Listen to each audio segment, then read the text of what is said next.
Hello and welcome to A Pint of Cthulhu Behind the Bar again with my co-host Jay as usual. Heyo. And today we are interviewing Mike, one of the main writers for the upcoming game Crucible of Aether. Would you like to say hello? Hi, thanks for having me. Well, nice to have you on here, to be honest. We haven't seen much about your game, and it's one of these ones that's actually intrigued us quite a bit.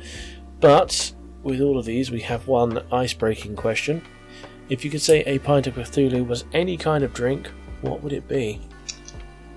I am going to go with a beer that you might know from, I believe it's from a British brewery, Old Engine Oil. Old Engine Oil? That's a drink? Yeah, it's chocolatey, bitter, a little bit sweet. Oh yeah, I see it. That. It's got a little mouse on it. It's cute. Oh, Jay, do you want to answer Yeah, sure. this question whilst I'm having a go at this? Is that when you put the beer myself? So tell us a bit about yourself. Yeah, so I am a longtime TTRPG player, relatively fresh GM, DM. I've only been GMing and DMing for about 4 years now. Played everything ranging from, Powered by the Apocalypse games, the mammoth that is Dungeons & Dragons, Cyberpunk, Pathfinder, and for the last 2+ years, I have been part of the team working on Crucible of Aether, which is our tabletop RPG that we're playtesting now and sharing more and more about the game and the world as time goes on. Cool. So, what inspired you then to get into writing your own TTRPG or with the group you're with?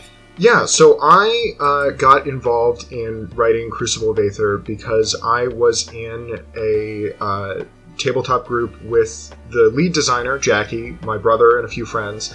And I ran a D&D campaign that had a lot of the grit and storytelling elements that Crucible of Aether did, and the lead designer, Jackie, asked me if I would like to come on to start writing for the game, start writing for the world. I started off with some nasty monsters that people may encounter over the course of playing the game, and slowly started to write more and more of the game world and working on some of the abilities, some of the balance, stuff like that.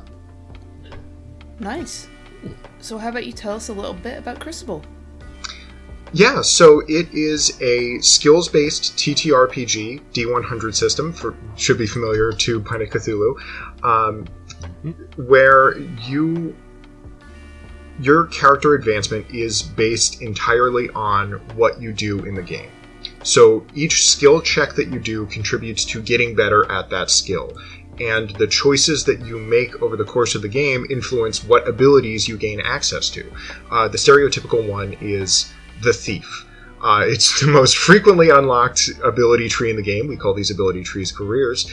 And people unlock them by stealing things. If you steal enough things, you unlock access to the Thief career, which gives you special things that you can do. Some of them are just bonuses to, say, lock-picking checks in certain situations. Some of them are extra abilities that you can gain access to, such as the ability to plant evidence on someone that's part of the Thief career. Well, I know what that would be getting. And this all takes place in what we call sort of the mystic industrial empire of Odeos. It's a set on a continent-spanning empire where it's in the midst of an industrial revolution that is not built on the steam engine, but actually sort of mechanical leveraging of the ancient ruins of a long-forgotten civilization, which is causes a whole host of problems of its own. So, why then did you go down that theme in choice?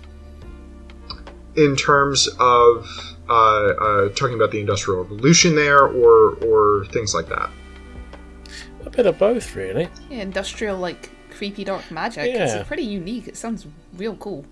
Yeah, we really like the way that these things have all come together, talking about the way that people interact in this world, and it really emphasizes people sort of inhabiting their characters and feeling where they are physically in the world, in a way that some TTRPGs abstract a little bit, and there's things like the inventor career, where you can create a new item, a new thing that is a physical object in the world through the crafting system and stuff like that. And the theming really tied into a lot of things that are going on mechanically with the system. So there are some of the social skills are not just persuade. It's dealing a lot with the world as it stands, things like philosophy. The number of times in playtest campaigns that we've had somebody use the philosophy skill to start effectively kind of a communist revolution is not zero. There are also things like streetwise and etiquette, talking about class differences of somebody can be very socially adept in high society. They were born with a silver spoon in their mouths. They've lived all of their lives in the more privileged parts of the world, and their character abilities reflect that. And then if all of a sudden they lose everything and they get tossed out on the street, well, they're a little bit of fish out of water. So we really like the way that these mechanics have interplayed with the lore and the world of the game. Yeah, that sounds like it makes a lot of things more interesting than it is in, say, D&D, where it's pretty much always persuade, deception, and I'm forgetting the other one. Intimidation? Intimidation, yeah. Sounds like there's a lot more you can do with it. So, there's a ton more that you can do with it, and it also lets us key abilities off of those things in different ways. So, for instance, the artist and writer careers, as you, and they are careers. They have abilities. There's a full crafting system in the game where you can write things, and we don't expect players to actually write like a novel for their character. If somebody really wanted to do that, fantastic. But it also keys back into the mechanics that like somebody who is exposed to something that your character created is more persuadable. Things like that. Makes sense. So since there's careers to worry about, and since I did have a brief look at I think Jackie's blog where they had like a skill sheet up for it, and I noticed there's 2 skills for each, like 2 stats for each skill. How does character creation differ in your game? So it's funny, we're actually going to be launching character creation soon. I don't know how soon it's going to be relative to this interview airing, but the way character creation works is you choose your home nation, sort of where your character was raised, and you choose your origin, sort of your fantastical origin. We've got 4 in the game, sort of generally canine people, avian people, insectoid people, and sort of rodent-like people that all interact with the different nations differently. The idea being that where you're born has a very big impact on what opportunities you have for you. For instance, if an institution like the Senate that exists in 2 of the countries, if you're born in that country, you have the opportunity to start the game as a senator. You can't start the game as a senator if you weren't from one of those 2 countries. There's countries that have factories. You can start the game as a factory worker if you're born in one of the countries that has factories. And then that is separate from the attribute assignment for the game. So it really is about sort of giving you a lot of options and a lot of different ways to play and approach a game that really lets you kind of be whoever you want as a character in this world. And the way that translates back into mechanics, each skill starts with a skill rank, which at the start of the game comes from your background. What you were raised as. Were you raised as a factory worker? Were you raised as the son of a lord? You get a certain skill rank. And then what also contributes to that is the attributes, your strength, dexterity, wisdom, charisma, etc. Those are chosen separately from your background, so you can be a really weak factory worker who was, raised an orphan and just skated by, or you could be somebody who was really strong and sort of doesn't like how their strength has been replaced by mechanisms, and sort of interplay that and sort of play into character tropes or against them, depending on, what choices you make separate from a character background. So with all that then, what came first? Was it the decision for the character backgrounds, or was it the world building that then led you down the path to make those kind of different factions, those jobs and such? So even over the course of the time that I've been with the team, it's been a combination of the two, of filling out this world and filling out the fantasy of playing a character in this world. One of the later careers that we added was the union organizer. You can explicitly be a union organizer, and it's different from being somebody who's a factory worker.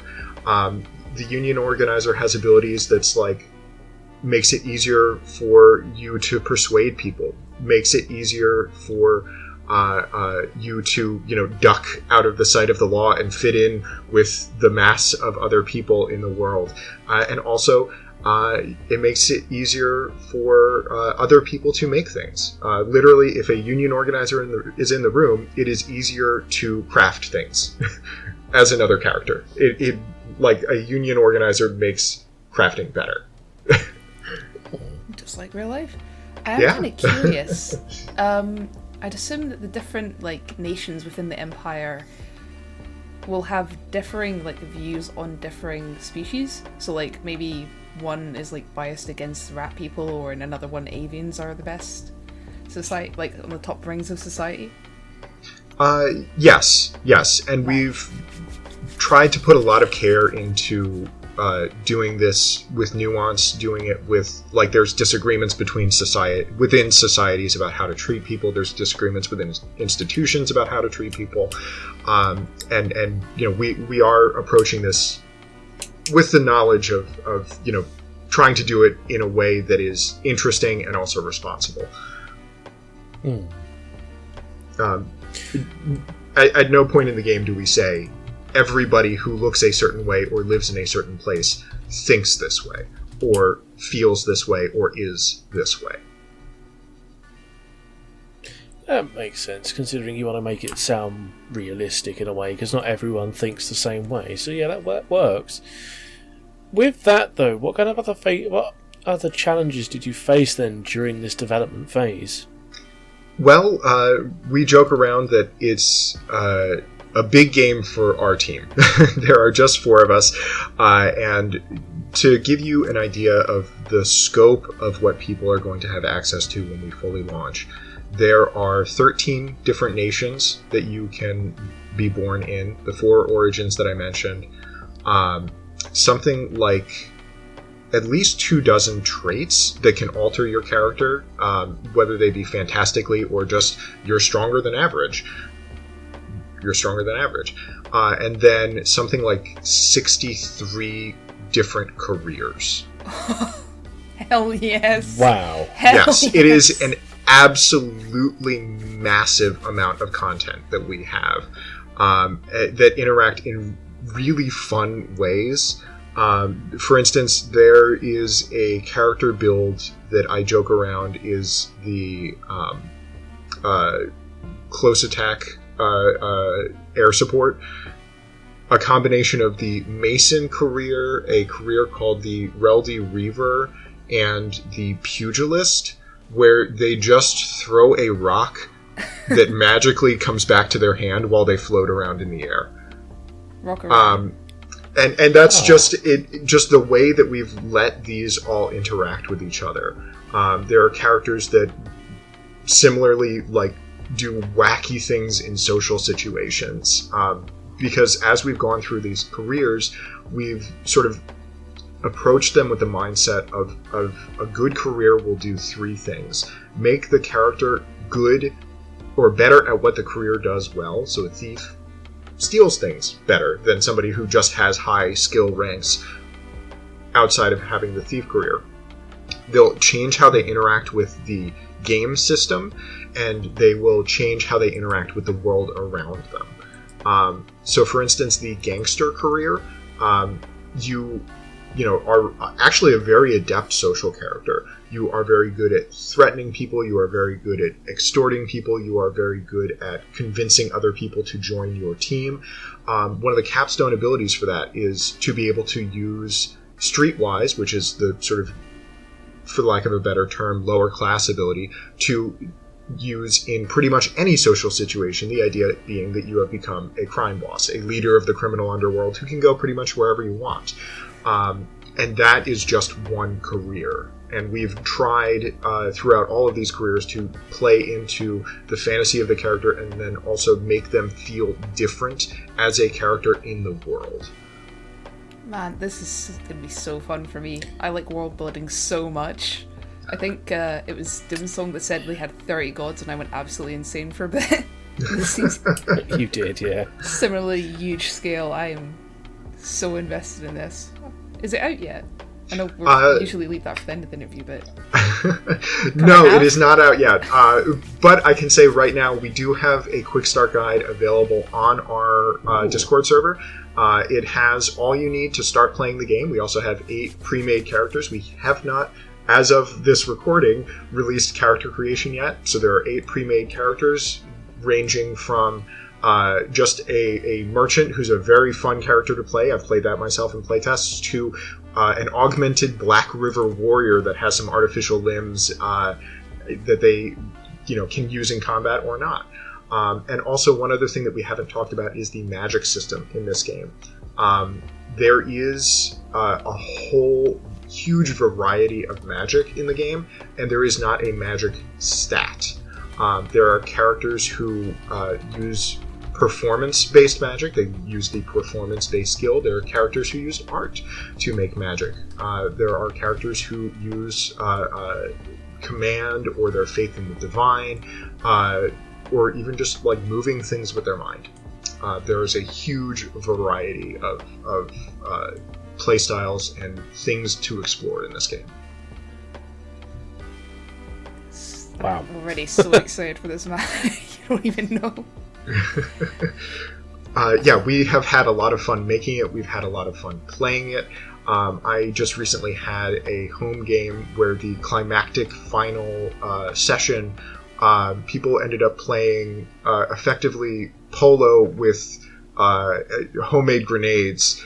And the character who was doing that had a warhammer that he had made that did incendiary damage, and every single time he hit one of these grenades, I had written down the durability of the grenade, and if he had rolled more than the durability of the grenade, it would have gone off instead of getting punted off, to safety. And that was all rules as written. Like, that entire thing played out because of the scope of what we've got, entirely played out, according to what we set up.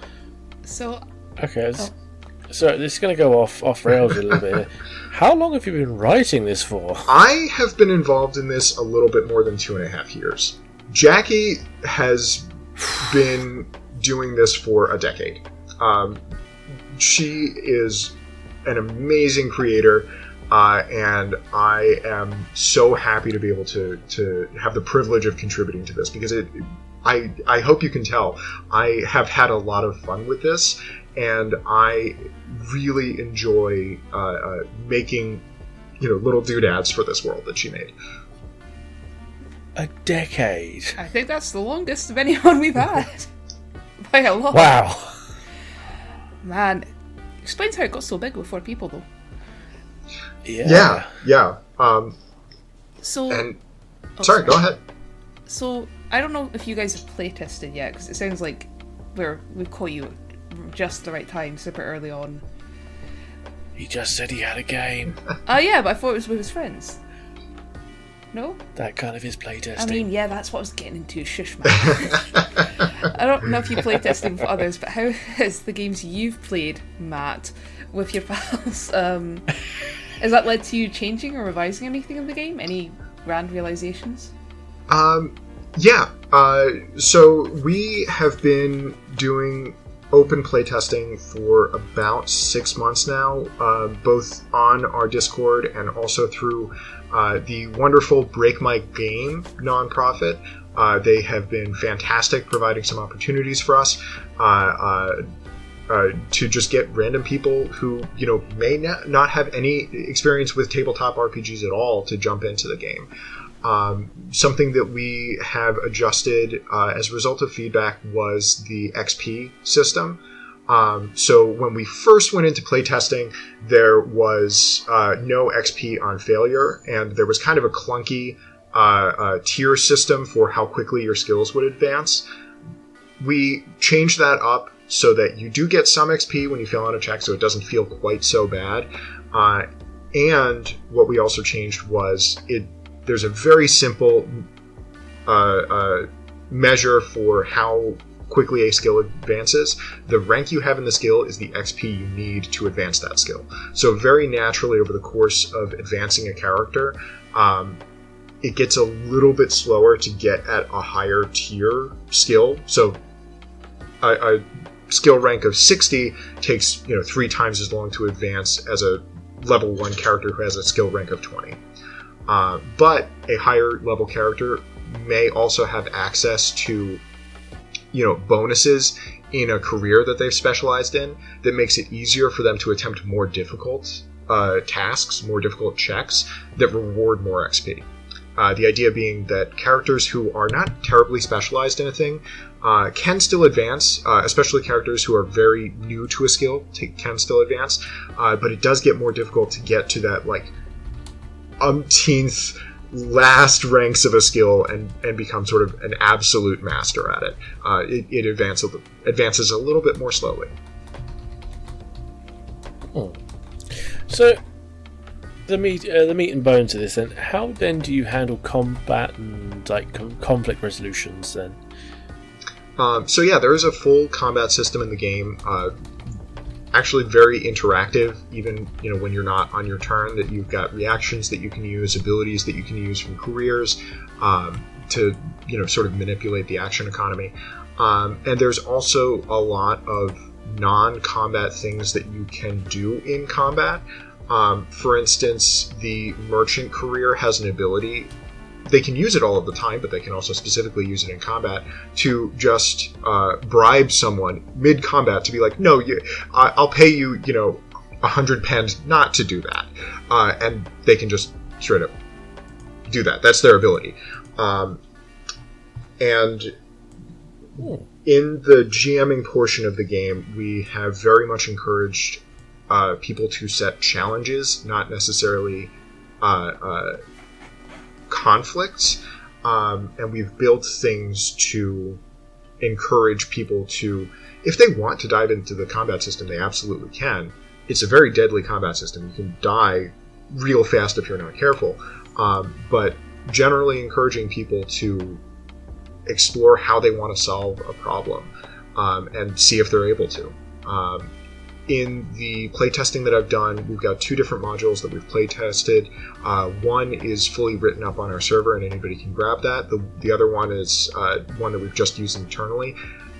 About half the time, maybe a little bit less, people will actually choose to try and engage in combat to solve the problem of the module. Sometimes they have engaged in a drinking contest to get somebody to back down. Sometimes they've been able to persuade somebody not to do something. Sometimes they've been able to just sneak in and make off with what they wanted to make off with to solve the problem of the adventure. Nice. I can see if ever we tried this, it'd be conflict. It would be battle. Well, to be fair, you're pretty sneaky, so I can see you just scampering in there. Maybe poisoning some wine and leaving. I think we'd find other ways to cause chaos. Oh, and there's plenty of chaos to cause in this. Plenty of chaos to cause. Excellent. So, what were the best and worst parts of making the game? Most fun, least fun, that kind of thing. I mean, most fun, I gotta be honest, is playing it and coming up with new masteries and abilities, because they are really fun to play around with, and really fun to think about how even small changes that you make can sort of cascade and play with each other and sort of percolate out into broader changes in how somebody might interact with the world. And I have a lot of fun running the game. It makes, for me as a GM, it makes me feel like I'm constantly, I have so many options because of the breadth of the system in how I can interact with the thing, and I can just have sort of an NPC Bible in front of me of this is what they want to do, these are the tools that they have, and it's very flexible to react to what the players do.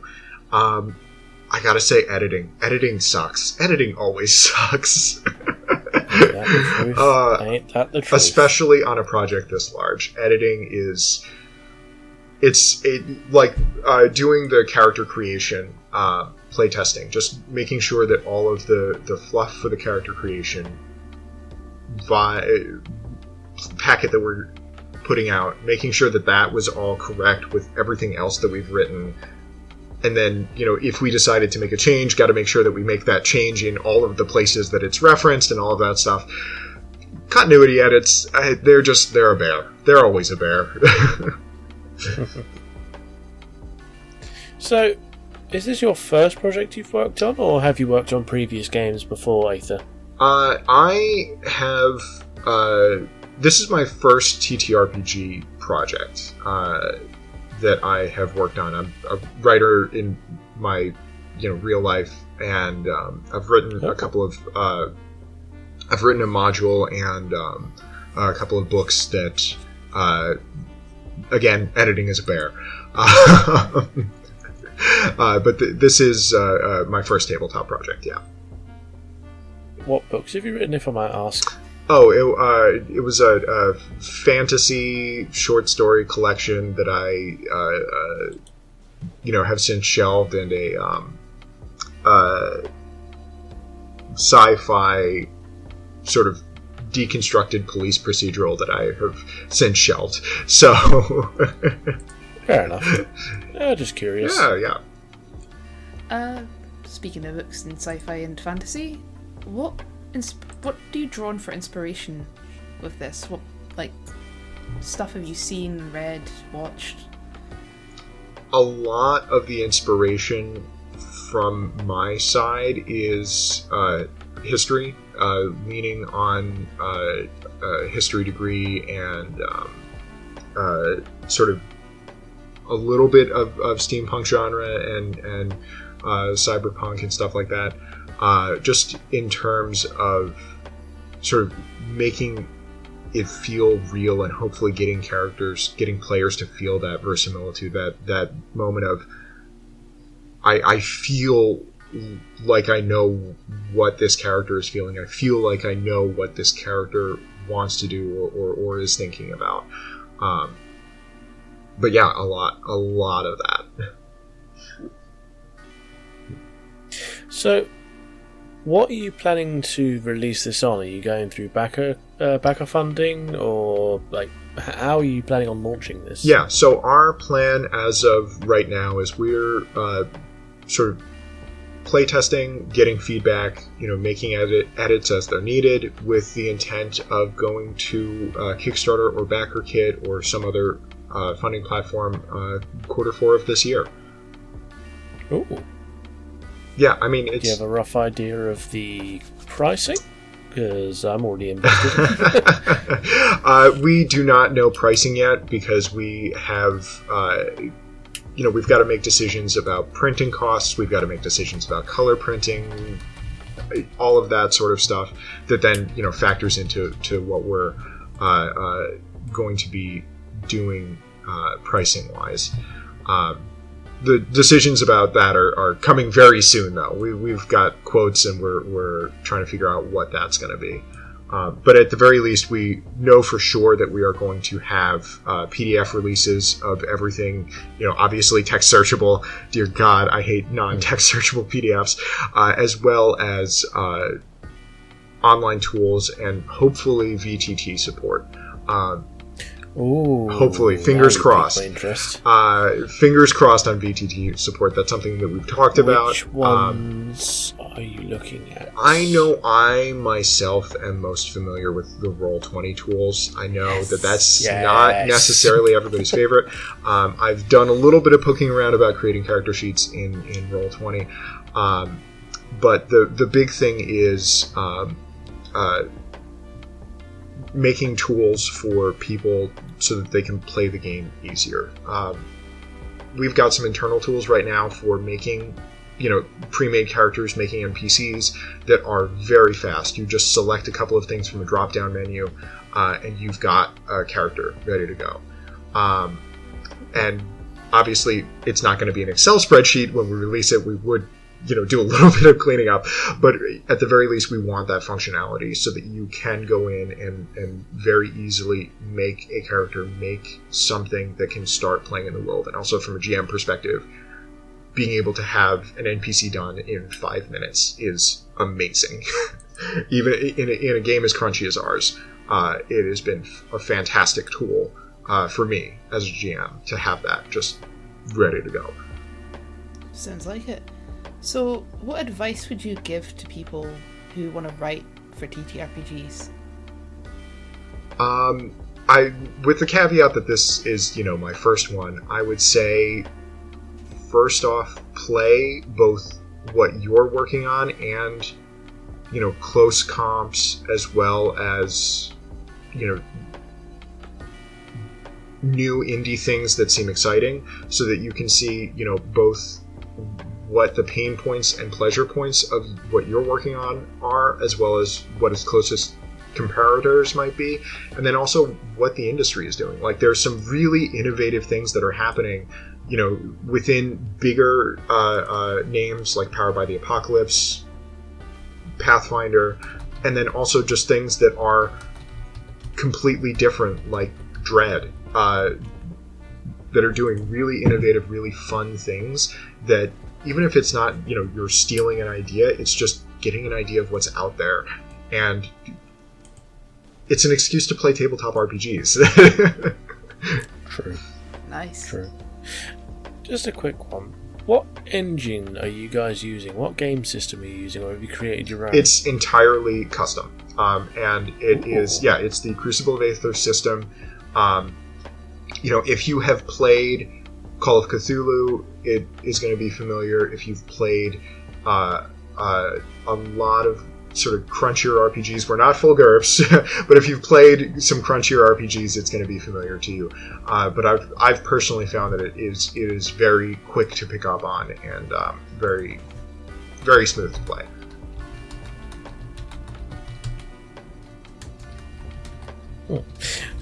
Okay, so this is probably going to be an odd one. Do you guys have any plans for allowing people of a third party, once this is out and established, to create content for it? We are absolutely open to it. Whether people want to, create something in the world, or if they want to hack it into something else, we're absolutely open to those conversations. Trying to figure out, because a lot of the game systems and a lot of the careers and stuff like that are very immersed in the game world and also the milieu of it. It would be kind of hard to do, pulpy space, opera sort of thing without making some changes, but you could probably make some changes. We're just a bunch of people that like playing role-playing games.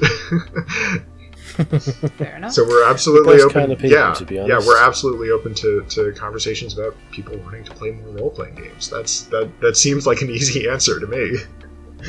All right. So, where can people find you, and where can people find, I guess, the Kickstarter for the game once it's out? Yeah, so we don't have a preview page up yet, but we have a Discord server, Crucible of Aether. You can also find us on Threads, Instagram, and Twitter as Aether_Crucible. And yeah, come on, check us out. We've got some fantastic art from artists that we absolutely love that sort of have really brought the game to life. You can see some of those on our socials as well as on our Discord. And there's some things on our Discord that we haven't shared on our socials yet. Ooh, secrets. Yes, secrets. Including some drafts of the book cover. Ooh, even more intriguing.